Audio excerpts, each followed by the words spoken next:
یہ بات طے ہو گئی. اگر ایسی محبت ہے تو اب آگے کی بات سنیے. اللہ کے نبی نے ارشاد فرمایا, بڑی قیمتی بات بتاؤں گا بہت مختصر سر, بالکل چند منٹوں کے اندر. آقا نے فرمایا میری امت اس وقت تک کے کامیابی کے زینوں کے طے کرتی رہے گی, میری امت اس وقت تک کامیاب اور کامران رہے گی جب تک کہ اس امت کے اندر 3 خرابیوں میں سے کوئی ایک خرابی رونما نہیں ہوگی. اس کا مطلب یہ ہے کہ اگر 3 خرابیوں میں سے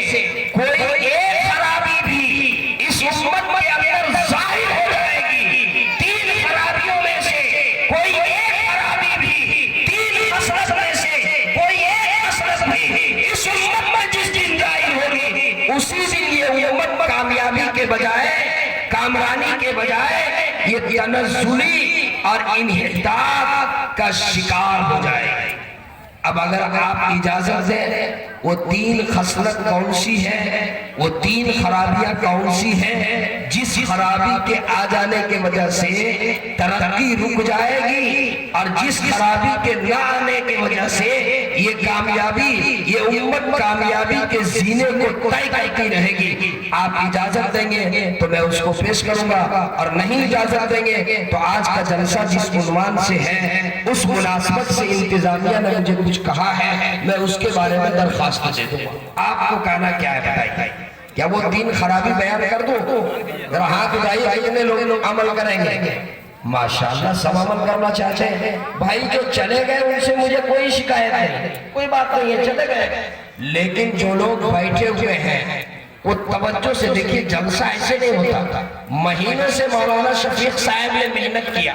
قاری ناظم صاحب نے محنت کیا, یہاں کے بزرگوں نے محنت کیا, یہاں کے نوجوانوں نے محنت کیا, مہینے سے اس کے لیے چندہ کیا, آپ لوگوں نے بھی پیسے دیا, آپ نے وقت دیا. جب آپ نے مہینوں اس کے لیے محنت کی ہے تو کیا آپ 1 گھنٹہ میری بات نہیں سن سکتے؟ ہو سکتا ہے اس پورے مجمع میں اگر ایک آدمی بھی اگر میری بات سن کر کے اور عمل پیرا ہو جائے تو میں کہوں گا یہ ناظرہ باری کے نوجوانوں کو, یہاں کے علماء کو اور یہاں کے بزرگوں کو جنہوں نے اس جلسے کو کرایا ہے, آپ کا یہ جلسہ مقبول ہے, اللہ نے قبول کر لیا. اگر ایک آدمی بھی آج کے اس جلسے کو سن کر کے اور وہ اپنے اندر ہدایت اس کے اندر آ جائے, اور ایک بات پر بھی اگر وہ عمل کر لے جو اس کی زندگی کی کامیابی کی ضمانت ہو جائے, تو میں ناظرہ باری کے بزرگوں سے کہوں گا کہ آپ پھر جلسہ کریں. اور اگر ایک آدمی بھی عمل نہ کرے, صرف جلسہ تماشا دیکھنے کے لیے آئے, صرف جلسہ بازار میں گھومنے کے لیے آئے, صرف جلسہ کام کے مزے کے لیے آئے, تو میں کہتا ہوں کہ ایسا ایک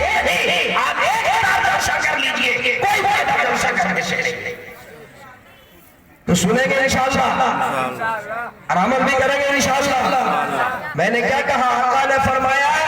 جب تک اس امت میں اندر 3 خرابی نہیں ہوگی, میری یہ امت کامیاب ہوگی, کامیابی کے سیڑھیوں کو اور کامیابی کے زینوں کو طے کرتی رہے گی. اور جب اس امت میں ان تینوں میں سے کوئی ایک خرابی بھی آ جائے گی, اسی دن سے یہ امت کامیابی کے بجائے زوال کا شکار ہو جائے. پہلی چیز جو آقا نے فرمایا, جب تک کہ یہ میری امت علم حاصل کرتی رہے, جب تک کہ اس امت کا تعلق علم سے رہے گا, یہ امت کامیابی کے زینے کو طے کرے گی.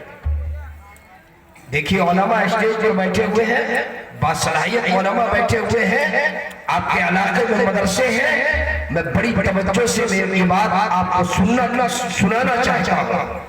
آقا فرما رہے ہیں جب تک یہ امت علم حاصل کرتی رہے گی, علم سے تعلق رہے گا, اس امت کے نوجوان قرآن پڑھتے رہیں گے, اس امت میں میری ماں بہنیں دینی تعلیم حاصل کرتی رہیں گی, گھروں کے اندر تعلیم کا مزاج ہوگا, قرآن کی تلاوت سے گھر معمور ہوگا, قرآن کی تلاوت ہوتی رہے گی, ہمارے بچے قرآن پڑھتے رہیں گے, قرآن پڑھنے اور پڑھانے کا رواج رہے گا, قرآن پڑھنے اور پڑھانے کا مزاج رہے گا, علم حاصل کرتے رہیں گے, اس وقت تک یہ امت کامیابی کے زینے کو طے کرتی رہے گی. اور جس دن یہ امت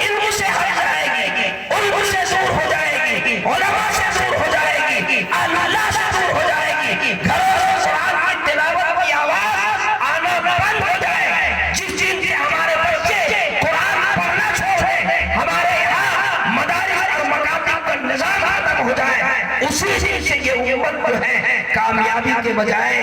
انحطاط اور زوال کا شکار ہے۔ اللہ کا شکر ادا کیجئے کہ ہمارے ملک کے اندر ہمارے بزرگوں نے مدرسوں کا جال بچھا دیا، مکاتب کا جال بچھا دیا۔ آج الحمدللہ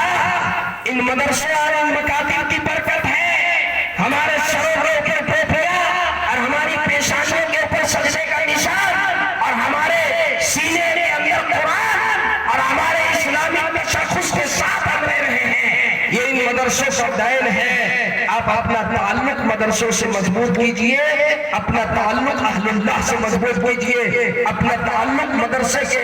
پڑھانے والے علماء سے اور مدرسے میں پڑھانے والے اساتذہ سے اور علم دین سکھلانے والے علماء سے اپنا تعلق مضبوط کیجئے، قرآن سے اپنا تعلق مضبوط کیجئے، اپنی بچیوں کو دین کی تعلیم پڑھائیے، عقائد سکھلائیے، گھروں میں قرآن کی تلاوت کا رواج پیدا کیجئے، گھر سے قرآن کی تلاوت کی آواز نکلے، بچوں میں قرآن پڑھنے کا مزاج ہو، بچیوں میں قرآن پڑھنے کا مزاج ہو۔ میں بڑی ذمہ داری سے کہتا ہوں جب تک یہ سلسلہ رہے گا انشاءاللہ آپ کامیابی کے زینے کو طے کریں گے،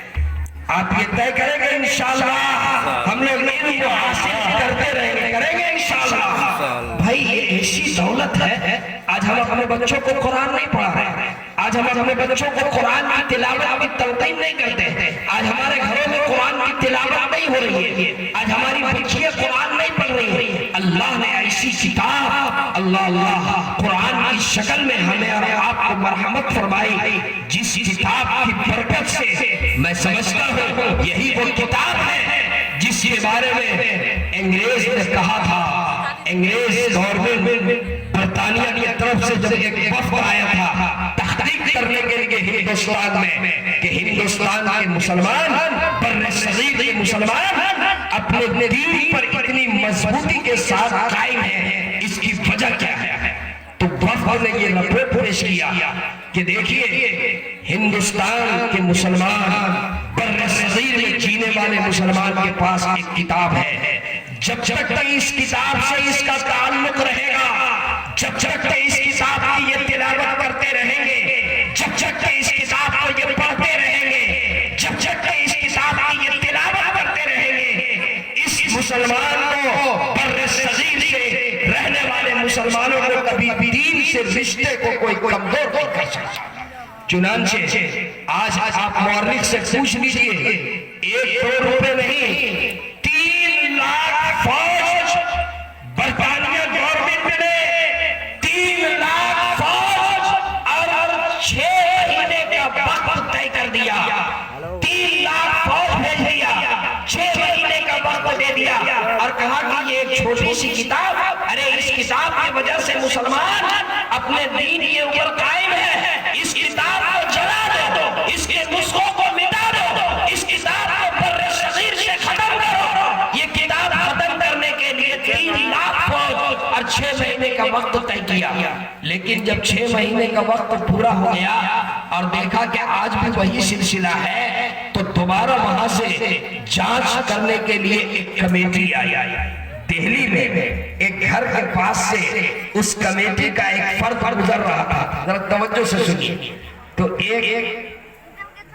پھوس کے مکان سے، ایک کچے مکان سے قرآن کی تلاوت کی آواز آ رہی، وہ چوکنا ہو گیا اور اس گھر کے اندر داخل ہوا تو دیکھا کہ ایک بچہ ہے جس کی عمر 12 یا 13 سال ہے،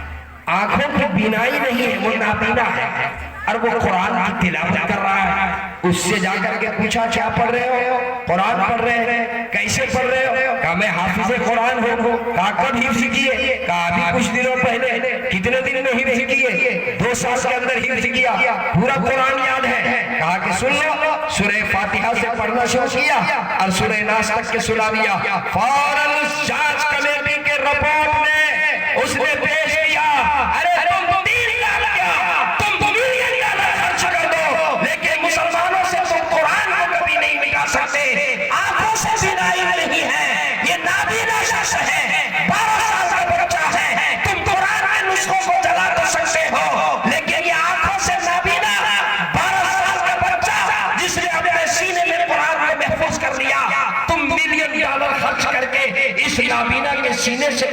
نکال سکتے؟ قرآن کو تم اس کے سینے سے نکال